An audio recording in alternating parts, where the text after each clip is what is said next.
Di tahun 381, mereka mengadakan konsili Konstantinopel yang memperluas Kredo Nisea dengan menambahkan bagian tentang Roh Kudus. Sebelumnya fokus hanya di Bapa dan Putra, tapi sekarang ada kelompok baru yang disebut pneumatomahi, artinya pembunuh roh. Mereka bilang Roh Kudus itu cuma kuasa atau energi Allah, bukan pribadi ilahi yang setara. Jadi doktrin Trinitas itu nggak langsung muncul utuh ya? Tidak, ini proses bertahap. Nisea fokus ke Kristologi, Konstantinopel fokus ke pneumatologi, dan baru di abad kelima ada dokumen yang paling eksplisit mendefinisikan Trinitas. Dokumen apa? Credo Athanasius. Ini bukan ditulis oleh Athanasius, tapi dinamai sesuai dia, karena dia pahlawan ortodoksi Nisea. Credo ini sangat sistematis, sangat logis, hampir seperti baca manual teknis.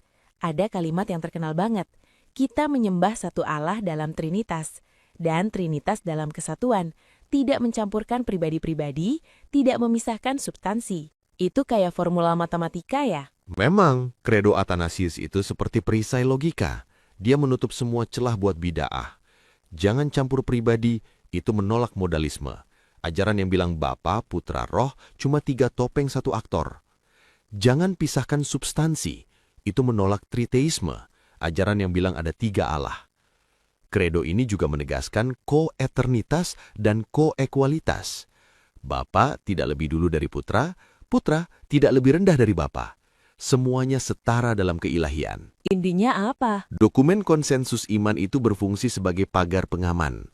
Mereka tidak menjelaskan bagaimana Trinitas bekerja, tapi bagaimana kita harus berbicara tentangnya agar tidak jatuh ke dalam kesalahan. Oke, tapi aku penasaran. Sebelum Nisea, sebelum semua istilah teknis ini, orang Kristen percaya apa? Pertanyaan bagus. Ini kita masuk ke bagian yang baru aku tambahkan tadi. Evolusi dari Trias ke Trinitas. Ada 2 tokoh kunci di sini. Yang pertama, Theophilus dari Antioquia, sekitar tahun 179.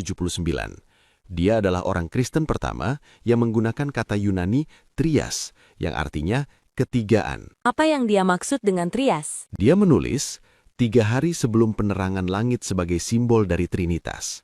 Allah, firman-Nya, dan hikmat-Nya. Jadi dia nggak bilang Bapa, Putra, Roh Kudus seperti yang kita kenal sekarang. Dia bilang Allah, Logos, Sophia. Dan yang penting, dia masih mengiratkan semacam hierarki. Logos dan Sophia itu seperti atribut atau emanasi dari Allah, bukan pribadi co-equal. Jadi ini embrio Trinitas, tapi belum utuh. Exactly.